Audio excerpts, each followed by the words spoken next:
Cinema ప్రేమికుల ఆలోచనలు స్థిరంగా ఉండవని, ఒకసారి మాట ఇచ్చిన తర్వాత కూడా ఇతరులకు ఇబ్బందులు పట్టించుకోకుండా సందర్భానుసారంగా తమ మాట తప్పుతారని ఇండస్ట్రీలో అనుకుంటూ ఉంటారు.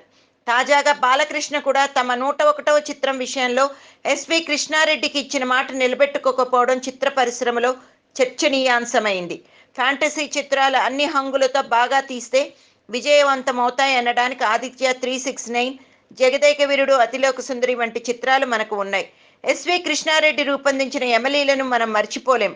అది అంత భారీ బడ్జెట్ చిత్రం కాకపోయినా దర్శకుడు సింగీతం శ్రీనివాసరావు గారు ఆదిత్య 369కి సీక్వెల్ తయారు చేసి బాలకృష్ణను ఒప్పించినప్పుడు బాలయ్య బాబు 100వ చిత్రం అదే అవుతుందని అప్పట్లో అనుకున్నారు. కానీ ఆ తర్వాత ఆ స్థానాన్ని గౌతమిపుత్ర శాతకర్ణి భర్తీ చేసింది. అయితే బాలకృష్ణ 101వ చిత్రం తమదే అవుతుందని ఎస్వి కృష్ణారెడ్డి గారు ఎంతో సంబరపడ్డారు. కారణం ఆయన చెప్పిన ఓ సరికొత్త ఫ్యాంటసీ కథ బాలకృష్ణకు తెగ నచ్చేసిందట. అయితే అది ఆదిత్య 369 సీక్వెల్ కంటే అద్భుతంగా ఉందన్నమాటేగా. కానీ కృష్ణారెడ్డి గారు చేసిన పొరపాటు ఏమిటంటే ఆ కథను ఆయన మొదట కమల్ హాసన్కి చెప్పారు. కమల్ కథంతా విని ఇది నమ్మదగ్గ కథలా లేదు అని పెదవి విరిచేశారు. తర్వాత ఆ కథను హీరో సూర్యకి చెప్తే అతను తెలివిగా ఇందులోని హీరో పాత్రకు నేను సూట్ కాను అని చెప్పి తప్పుకున్నాడట. ఫైనల్గా కృష్ణారెడ్డి గారు ఆ కథను బాలకృష్ణకు చెప్పి ఒప్పించారు.